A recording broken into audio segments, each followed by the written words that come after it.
네, 안녕하십니까.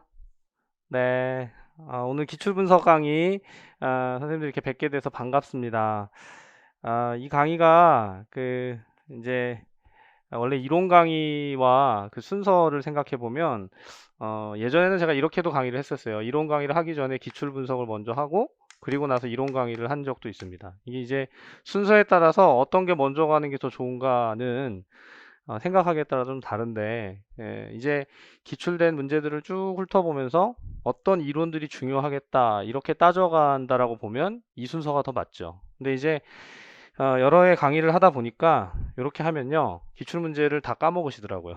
왜냐하면 이론을 전혀 모르는 상태에서 기출 문제를 접해 보긴 했는데, 다 안드로메다로 가버리는 경우가 많아서 제가 계속 이제 강의를 진행하면서 순서를 좀 뒤바꿨습니다. 자, 근데 이제 기출 문제를 우리 선생님들이 얼마나 관심을 가지고 보셨는가, 이제 기출 문제에 대한 관심은 보통 이렇게 정리가 되죠. 직접 쳐봤거나 아니면 시험 보기 전에, 그러니까 공부하기 전에, 이론 강의를 듣기 전에 한번 기출 문제들 이렇게 좀 뒤적거려 보고, 이런 문제가 나오는구나 하고 리뷰를 해봤거나, 보통 이 둘 중에 하나는 있으신 것 같아요. 공부를 하다 보면 보통 직접 시험을 쳐보고 나서, 그리고 나서 시험 공부를 시작하기보다는 공부를 하고 나서 시험을 치니까 이제 후자인 경우들이 많죠. 리뷰를 해보고 이런 문제들이 출제가 되는구나, 그렇게 보신 경우들이 있을 거예요. 자, 어느 쪽이든지 크게 상관은 없지만 사실 이제 기출 강의를 시작하면서 좀 개관을 해드려야 되는데, 앞으로 이제 지역사회, 정신간호, 그리고 성인간호, 여성아동간호까지 네 번에 걸쳐서 기출분석 특강을 이제 매주 화요일 이 시간에 진행을 할 겁니다.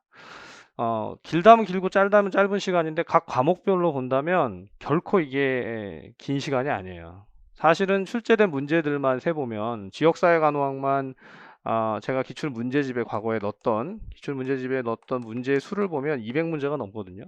그럼 그거를 이 3시간 안에 다 푼다? 풀 수가 없죠. 예, 불가능한 일이에요.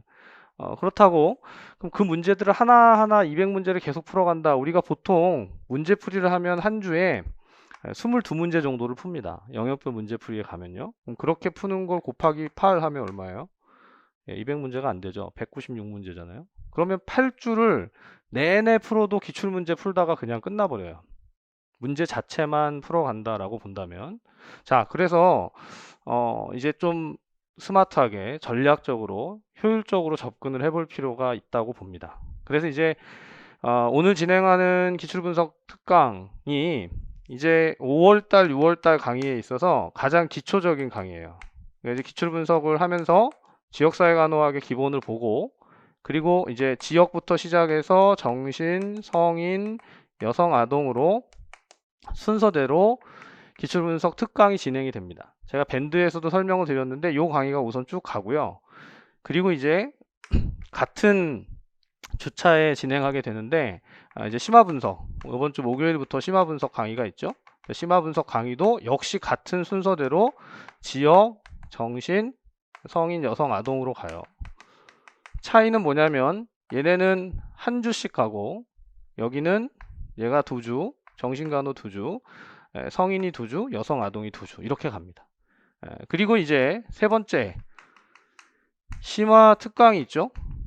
자, 심화 강론 특강이에요. 이거는 심화 강론 특강은 6월 달에 진행이 되고, 역시 지역, 정신, 성인, 여성, 아동으로 진행이 됩니다. 다 각각 한 주씩 진행이 돼요.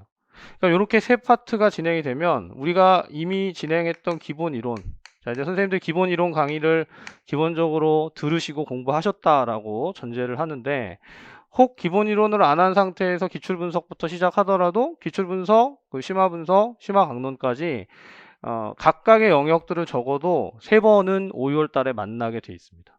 다 조금씩 초점들은 다를 수 있겠지만, 자, 그래서 이런 흐름을 갖는다는 것을 생각해 보시면 지금 이제 먼저 지역사회부터 시작하는 것이고, 지역에서 정신, 그 나머지로 가는 거죠. 저는 이제 지역 정신을 맡아서 계속해서 선생님들과 즐겁게 만나도록 하겠습니다. 이 시간이 그래서 아주 재밌을 거예요. 지역사회, 정신간호 특별히 그렇죠. 또 인강에서만 뵙다가 직강에서 뵈면 또 더욱 반가운 것 같습니다. 자, 그래서 오늘 먼저 이제 지역사회 간호학으로 기출분석 시작을 좀 해보려고 합니다. 이제 제일 좋은 거는 그거예요. 이제 지금도 화요일 오전 강의에는 인텐시브 문제풀이를 하고 있지만 문제를 풀고 문제를 먼저 선생님들이 문풀을 하고 그 문제 푼 것을 해설하는 방식 그리고 리뷰하는 방식이 가장 좋습니다. 근데 기출문제는 지금 그렇게 하고 있지 못하기 때문에 오늘 문제풀이와 해설이 같이 진행이 되면 이제 그걸 집에 가서 복습하시고 저 리뷰하는 거죠. 그러면서 부탁드리는 건 기본 이론 강의 때 공부했던 내용들을 좀 찾아서 계속 좀 연결을 시켜 보시는 작업, 그 작업을 좀 해주시기 바래요. 물론 이제 이거를 개별적으로 다 못합니다. 그래서 그걸 목요일날 심화 분석을 할 때 제가 또 계속 가이드를 해드릴 거예요. 그러니까 이제 그렇게 흐름이 잡혀 있다는 것을 보시면 되겠고, 오늘은 아주 집중적으로 지역사회 간호학의 문제들을 좀 보는데, 자, 먼저 대전제는 이래요. 기출됐던 지역사회 간호학 문제를 다 보는 게 아니기 때문에 제가 선별해서 선생님들과 좀 나누려고 합니다. 그리고 선별해서 보는 이유는 당연히 레벨이 있어서 그래요. 기출문제의 수준이 있어요.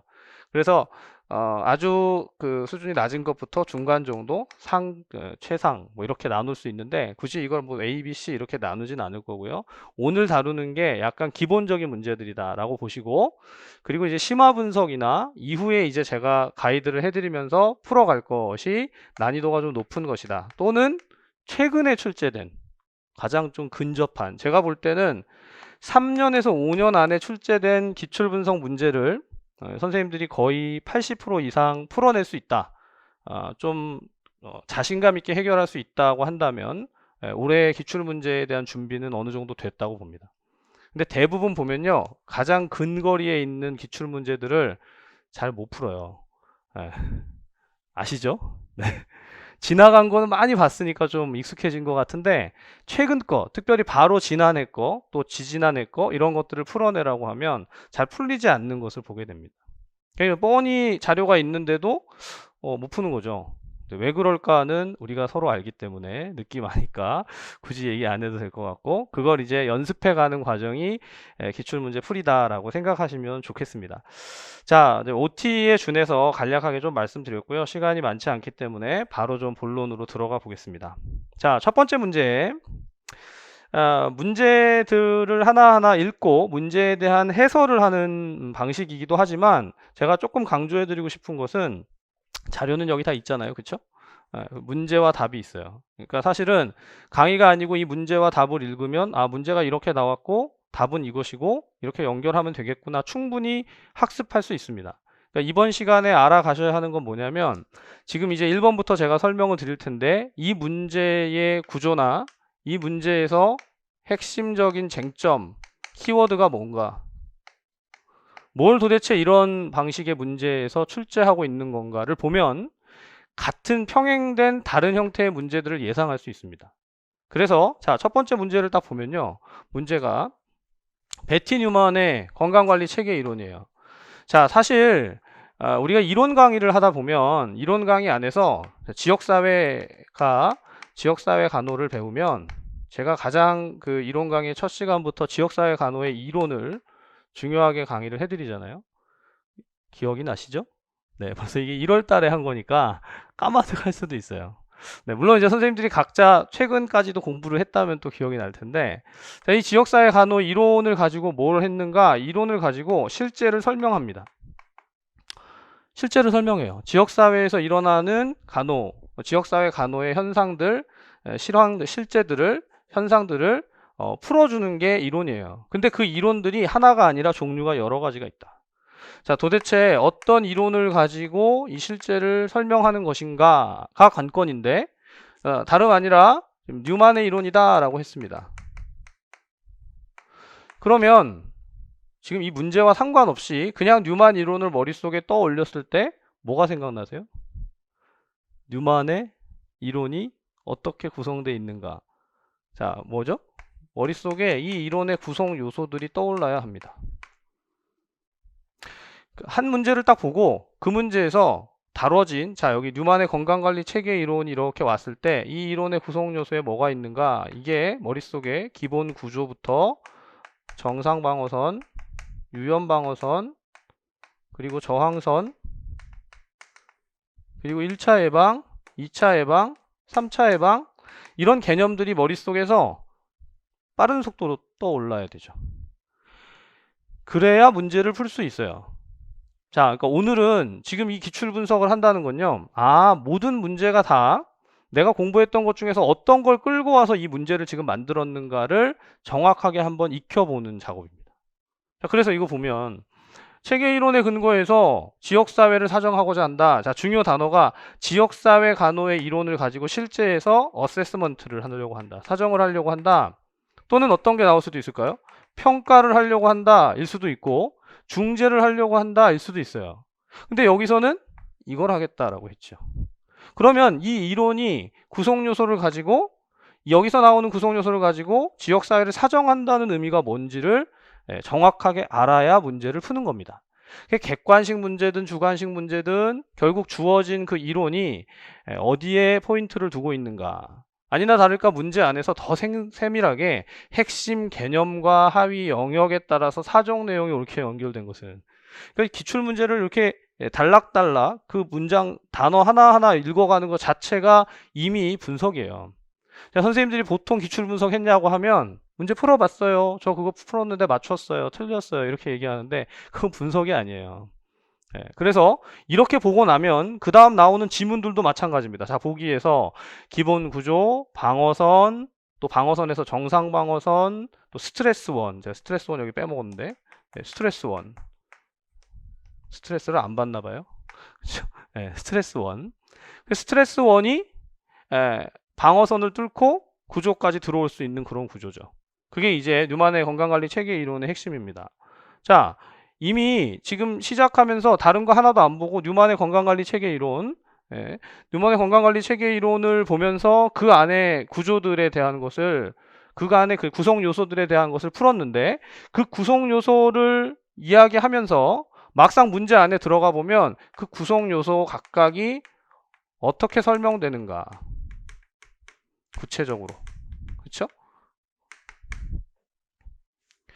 자, 이건 객관식 문제였어요. 지금 1번 문제는. 그래서 베티 뉴만의 건강관리 체계 이론에서 사정 내용 중 옳게 연결된 걸 골라라. 그게 문제였지만 사실은 이걸 주관식 문제로 돌리면 여기에 기본 구조에 대해서 써라. 내지는 유연 방어선에 대해서 써라. 정상 방어선에 대해서 써라. 또 스트레스 원에 대해서 설명하라, 서술하라가 다 가능한 문제입니다. 지금 1번 문제 하나를 가지고 이걸 이렇게 읽어가는데 시간이 굉장히 많이 걸리죠. 선생님들이 이렇게 분석을 하면 200문제를 가지고 200문제가 넘는 문제를 가지고 이렇게 분석을 하면 기출문제 분석하다가 시간이 다 갈 수 있어요. 그러나 대표적인 문제들은 반드시 이렇게 풀어볼 필요가 있다. 반드시 이렇게 풀어볼 필요가 있어요. 기출 분석이 그래서 조금만 선생님들이 신경 써서 잘 이게 이루어지면 다른 영역까지 확장되면서 뭘 할 수 있냐면, 자, 기출 분석의 최종의 목적은 뭐냐면 출제 가능성을 타진하고 앞으로 올해 출제될 문제를 내가 잘 맞출 수 있다, 그런 자신감을 가지고 가는 거예요. 그러니까 단순히 이 문제 보고 이 문제 답 모르겠는데요, 이거 어떻게 푸는 거죠?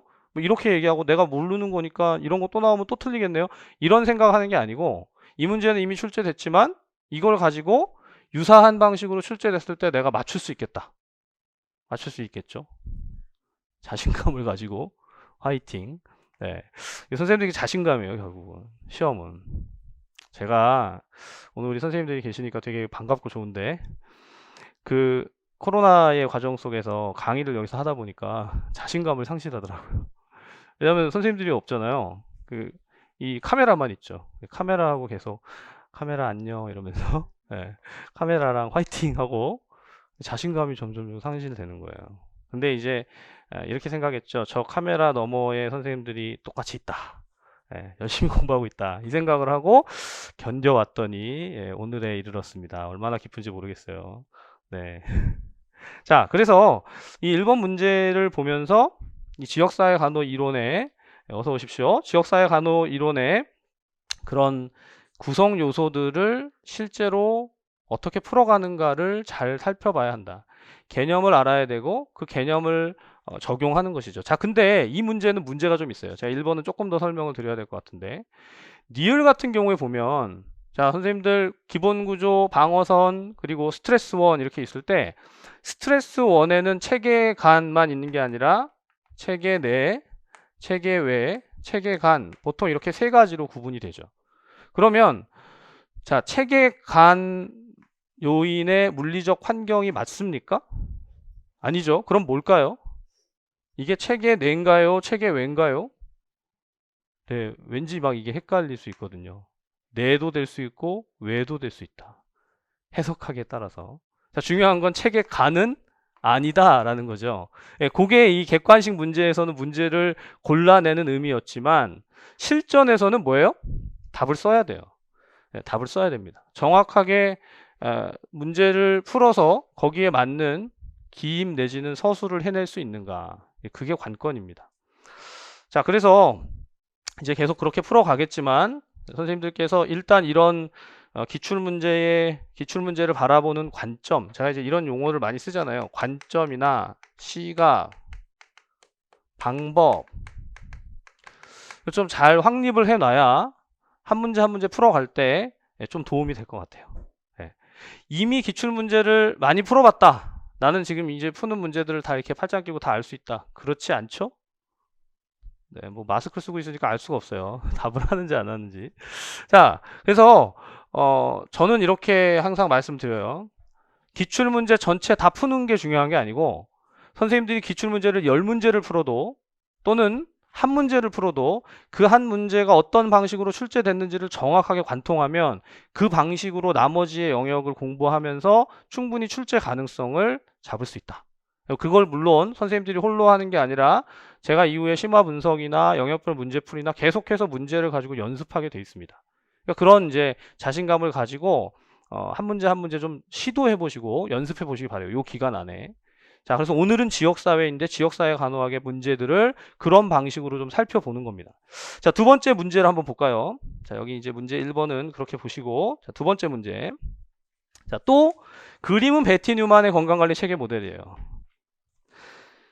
자, 방금 제가 말씀드린 것처럼 베티 뉴만의 건강관리 체계 모델 방금 앞에서도 나왔는데 뒤에서도 나왔죠. 그러면 선생님들 딱 느낌이 오죠. 아, 같은 이론을 가지고 이렇게도 내고 저렇게도 내고 다양한 방식의 문제를 출제하는구나. 자, 보니까 가에서 라에 대한 설명으로 옳지 않은 것은 가기 전에 요 위에 보면 대상자 체계를 나타낸 것이다 이렇게 써놨어요. 대상자 체계를 나타낸 것이다. 바로 앞에 1번에서는 뭐라고 그랬죠? 자, 지역사회를 사정하고자 한다 이랬어요. 지역사회를 사정하고자 한다. 그래서 이 지역사회를 사정할 때 뭐가 대상자가 되죠? 지역사회가 대상자가 되는 거죠. 그렇죠? 이 지역사회가 대상자가 되는 것이고 지금 2번에서는 그 대상자 체계를 뭘로 보여줍니까? 그림으로 보여주는 거예요. 그림으로. 자, 그래서 그 그림을 보면 굉장히 유명한 그림이에요. 제가 그림을 여기다 옮겨놓진 않았는데요. 그 그림을 보면 이렇게 돼 있는 거죠. 자, 스트레스 원이 있으면 스트레스 원이 쭉 들어와서 여기 구조에 저항성, 정상방어선, 유연방어선이 있을 때 이걸 입체적으로 그린 거예요. 그죠? 그럼 이제 가장 중심, 코어, 그 다음 그 바깥으로 계속 껍질이 깨져 나가는 것이고 가장 바깥에 스트레스 원이 일로 들어가는 것이다. 자, 그래서 자, 거기 지문의 5번을 한번 보면 라는 생존의 필수적인 구조이며 건강관리 목표는 스트레스원이 이 구조까지 침범하지 않도록 방어선을 강화하는 것이다 이렇게 돼 있죠. 제가 왜 라번부터 얘기할까요? 라가 기본 구조를 얘기하는 거니까. 라가. 그리고 자, 가에 보시면 개인의 일상적인 대처 유형, 삶의 유형, 발달 단계. 선생님들 여기다가 밑줄 한번 쳐보실래요? 일상적인 대처 유형, 삶의 유형, 발달 단계. 만약에 문제가 베티 뉴만의 건강관리 체계 모형에서 대상자의 체계를 설명할 때 가가 정상 방어선이거든요. 그럼 정상 방어선을 설명하시오 할 때 이런 내용들 쓰실 수 있겠어요? 이게 바로 나오면 사람이 아닙니다. 그렇죠? 예. 정상 방어선을 쓰라고 할 때 이 내용들, 이런 내용들을 쓸 수 있는가? 내가 공부한 건 그냥 방어선이 스트레스가 오게 되면 거기에 견딜 수 있는 그런 능력이다, 힘이다, 자원이다. 이 정도로 봤는데 출제된 걸 보니까 예사롭지 않은 문장들이 쓰여 있어요. 여기서 이제 선생님들 괴리가 생겨요. 난 도대체 뭘 외워야 하는가? 여긴 어디, 난 누구, 난 분명히 기출 분석하고 있는데 이거 가지고 어떻게 풀지? 이런 생각들을 할 수 있어요. 절대 걱정하지 마시고 선생님들 기출 문제에 나와 있는 문장들을 다 외워야 된다 그런 거 아닙니다. 하지만 자, 앞에 1번도 마찬가지고 2번도 마찬가지고 가가 정상 방어선으로서 그 바깥에서 투입되는 스트레스를 막을 수 있는 막아주는 그 스트레스가 들어오게 될 때 구조를 깨지 않고 막을 수 있는 행위라든가 변수들이 거기 복합되어 있는 것이다 라는 설명은 충분히 이해할 수가 있죠. 자, 근데 2번을 보세요. 2번. 나의 자극을 주는 스트레스 원에는 내적 요인, 대인적 요인, 외적 요인이 있다. 자, 거기 내적, 대인적, 외적에다가 밑줄 치시고, 자, 선생님들 바로 앞에 1번 문제에서는 2009년 문제였어요. 2009년 문제에 틀린 지문이 뭐였죠? 네, 마지막 스트레스 원이 체계간 요인에 대한 거였습니다. 그러니까 스트레스 원이 체계간 요인이냐, 체계 내 요인이냐, 체계 외의 요인이냐를 묻는 것이 2009년도의 문제였는데 지금 2013년도의 문제를 보니까 그 내용이 그대로 다 들어가 있어요. 뭔지 아시겠어요? 네, 선생님들 이게 기출문제를 굉장히 세밀하게 봐야 돼요. 제가 문제를 오늘 31문제를 가져왔는데 이걸 다 푸는 게 중요한 게 아니라 제가 이 방식을 오늘 완전히 세뇌를 시킬 거예요. 그래서 문제 하나하나를 볼 때마다 그렇게 볼 수밖에 없게끔 선생님들이 개별적으로 기출문제를 볼 때도 계속 이걸 뜯어서 볼 수 있게 되는 거죠. 자, 그래서 지금 여기 보면 내적 요인, 대인적 요인, 외적 요인. 자, 시험에는 출제 가능성을 생각하는데 스트레스 원에서 내적 또는 체계 내, 체계 간, 체계 외적 요인에 대해서 설명하라고 하면 세 가지의 스트레스 원에 대해서 쓰실 수 있어야 됩니다. 설명할 수 있어야 돼요. 우리가 이론 강의를 할 때 이미 이런 내용들을 배웠는데 자, 선생님들 1페이지 다시 한번 가볼까요?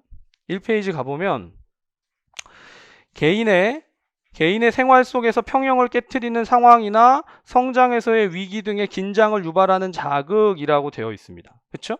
스트레스 원에 대해서. 그런데 실제로 우리가 기본 강의를 할 때 이 내용을 배울 때는요. 그 책의 내 요인은 말 그대로 내적인 스트레스예요.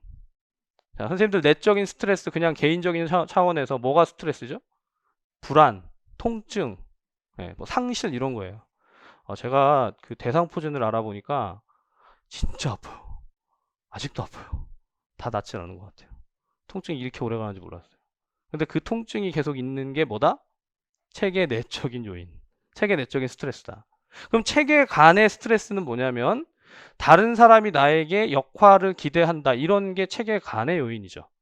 자, 예를 들면 막 아파 죽겠는데 옆에서 설거지를 해야 돼, 빨래를 해야 돼, 뭐 이렇게 어떤 역할 기대를 한다. 그러면 스트레스를 받을 수 있겠죠. 자, 그 다음 체계 외의 요인은 뭐냐면 바깥의 상황이에요. 그 상황에서 경제적으로 어렵다 또는 실적이 좋지 않다 뭐 이런 것들이 되는 거죠. 자, 그래서 선생님들 요 요인들 하나하나가 개별적으로 설명이 될 수 있겠는가? 절대 그냥 책을 암기하겠다 이렇게 접근은 하지 마시고 아직 이해가 되는지가 중요해요.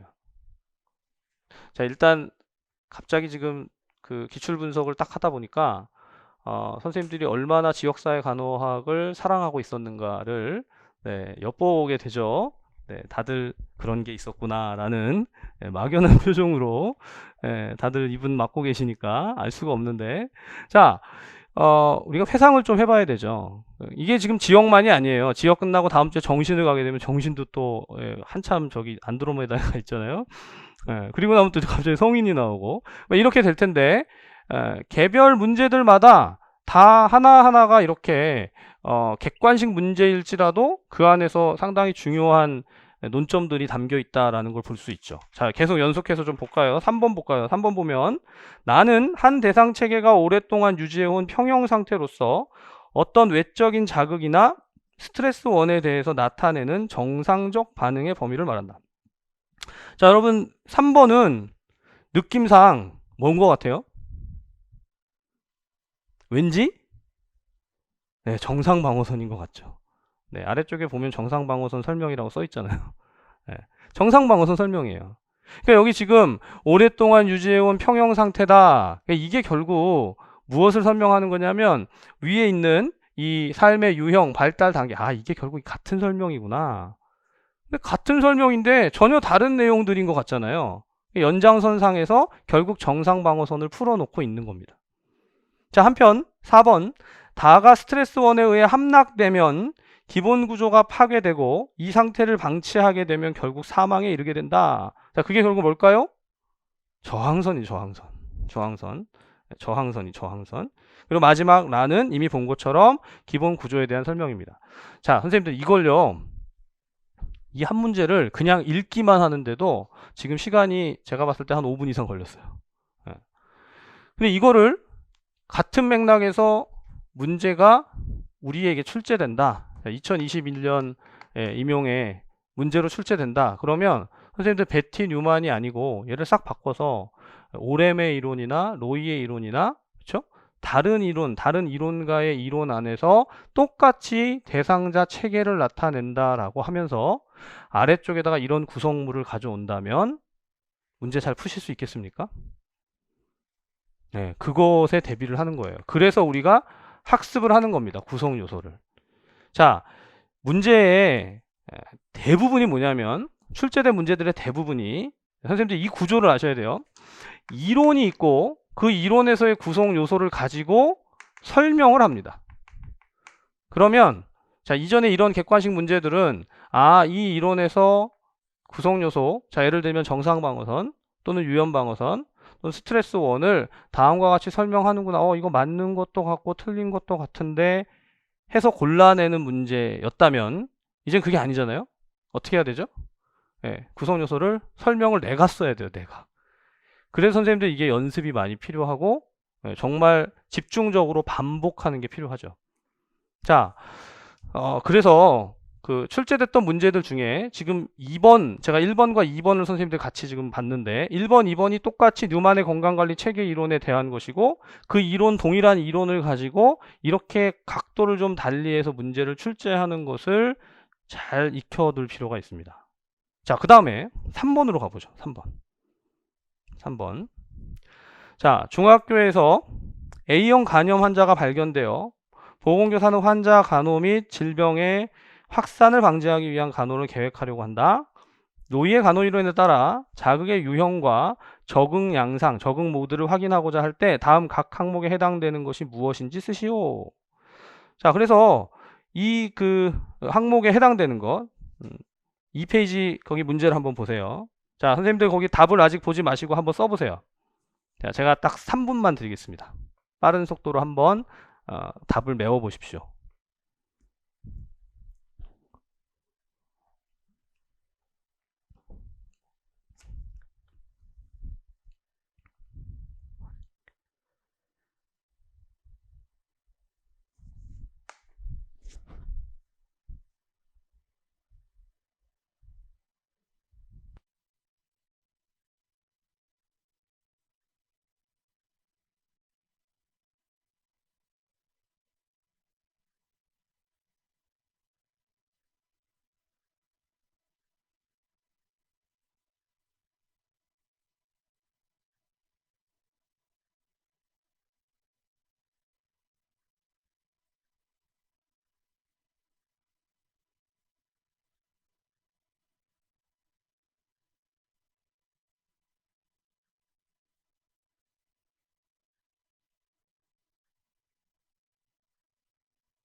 갑자기 막 답 써보라고 하니까 당황스럽죠.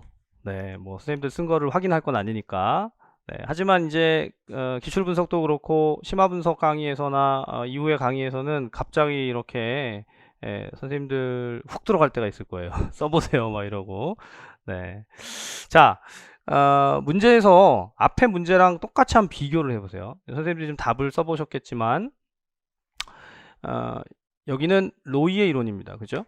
앞에는 뉴만의 이론이고, 자, 근데 로이의 이론에서 자극의 유형과 자극의 유형, 적응 모드, 그러니까 아주 기본적으로 이 이론에서 제일 중요하게 여기는 것, 자극, 적응 양상, 이걸 아예 문제 안에서 쓰고 있죠.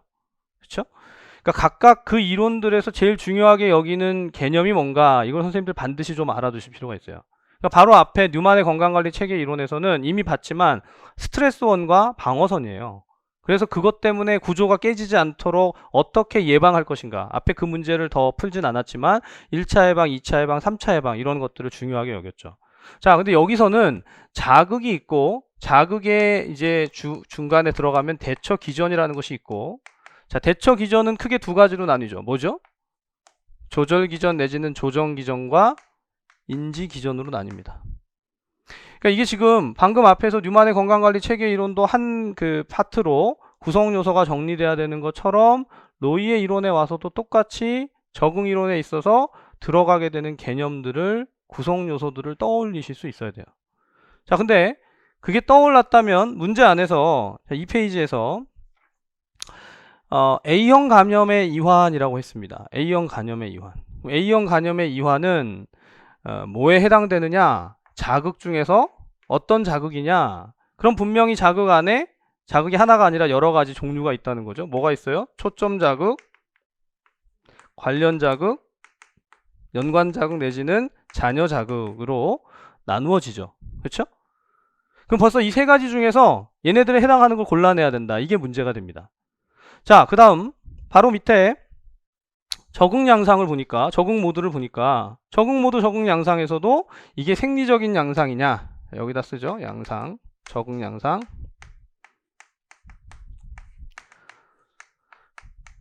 생리적 양상이냐, 자아 개념 양상이냐, 역할 기능 양상이냐, 그 다음 뭐예요? 상호 의존 양상이냐. 이게 지역사회간호학 이론 듣고 바로 그 다음 주에 퀴즈 보고 이럴 때는 아주 쉽지만 한참 이렇게 놔뒀다가 다시 오니까 재밌죠. 네. 네, 생소하죠. 그러니까 선생님들 이게 이렇게 도는 거예요. 1월에 하던 걸 5월에 할 때의 느낌이, 5월에 하던 걸 7월에 할 때, 7월에 하던 걸 9월에, 9월에 하다가 11월, 11월에 시험, 이렇게 되는 거죠. 네, 그럼 그렇게 돌아갈 때 이게 얼마나 잘 기억이 날 것인가, 그게 이제 회독수가 증가되면 이전보다 더 기억이 잘 될 수 있도록 연습을 하는 과정인데, 자, 그래서 문제에서는 결국 여기 나와 있는 이 초점 관련 잔여, 또 생리적, 자아개념 양상, 역할기능 양상, 상호존 양상 중에서 여기에 관련된 거 찾아서 쓰는 거예요. 답은 거기 다 나와 있습니다. 그죠? 1번은 뭐예요? A형 간염은 초점 자극, 또 손 씻기 습관, 이건 잔여 자극으로 분류가 되고, 세 번째 급식실 및 급수 환경, 이건 관련 자극으로, 그리고 감염 학생이 피로와 오심을 호소한다. 자, 생리적인 양상에 해당이 되겠죠? 그리고 친구들로부터 따돌림을 받는다, 따돌림을 당해서 외로움을 경험한다, 이건 상호 의존 양상, 상호 의존 양상으로 구분할 수 있어요. 그리고 마지막에 6번째, 황달로 인해서 신체상의 손상을 경험한다, 이건 자아 개념 양상으로 구분할 수 있어요. 자, 이게 이제 어떤 것으로 구분되는가도 중요한데, 선생님들 보다 더 중요한 건, 자, 지금 우리는 기출 분석을 하고 있죠. 단순히 이 문제의 답을 맞고 틀리는 게 아니라 이 문제를 보고, 로이의 적응 이론 안에서는 결국 문제로 출제될 수 있는 구성 요소가 지금과 같이 자극, 적응 양상, 대처 기전, 이 각각의 개념들을 알 필요가 있다. 구분할 수 있고 골라낼 수 있고 실제로 쓸 수 있어야 된다. 우리 시험은 아주 극명하죠. 기입형과 서술형 나눠지기 때문에 선생님들이 머릿속에서 이거를 잘 끄집어내서 정확하게 골라내서 쓸 수 있는가, 서술할 수 있는가, 이게 관건이거든요. 그러니까 그 연습을 계속해서 아주 치밀하게 해가셔야 돼요. 문제를 보면서는 오케이, 뉴만의 이론도 로이의 이론도 결국 다 같은 맥락에서 동일한 방식으로 문제를 주는구나. 예, 그것만 느껴보시면 돼요. 예, 더도 덜도 말고 그것만 하시면 돼요. 그죠? 지금은 절대 문제들 때문에 쫄지 마세요. 선생님들 물론 이제 기출분석 강의를 제가 지금 하고 인텐시브 문제풀이 강의도 하고 막 그러지만 문제풀이를 하는 것에서 선생님들이 가지는 가장 큰 취약점은 뭐냐면 문제를 딱 보고 내가 잘 못 풀면 그 앞에서 어떻게 되죠? 작아지죠. 네, 매우 작아져요. 완전히 쪼그라들어요. 내가 이거를 시험을 칠 수 있을까? 제가 하루 이틀 받겠습니까? 기출분석 할 때가 딱 되면 선생님들의 이 불안도가 막 증폭돼가지고 공부를 했는데 하나도 모르겠어요. 답을 하나도 못 쓰겠어요. 그럼 제가 이제 늘 했던 말은 뭘까요? 왜 선생님 공부를 안 하셨어요? 이랬을까요, 제가? 네, 지금 다 그렇습니다. 누구나 다 잘 못 씁니다. 이렇게 말씀을 해드려요. 네, 그러면 이제 조금 잘 쓰시는 분들은 나는 좀 잘 쓰지롱 이러면서 자신감을 느끼는 분들도 간혹 있지만 제가 봤을 때 8, 90% 이상은요, 잘 못 써요. 절대 주눅 들지 마시고, 하지만 이런 게 계속 문제에 출제돼 왔구나. 얘가 몇 년도 문제예요, 지금? 네, 2008년도. 2008년이면 12년 전 문제죠. 네. 그렇게 오래전에 나온 문제인데도 우리는 봐도 여전히 모르겠잖아요. 네.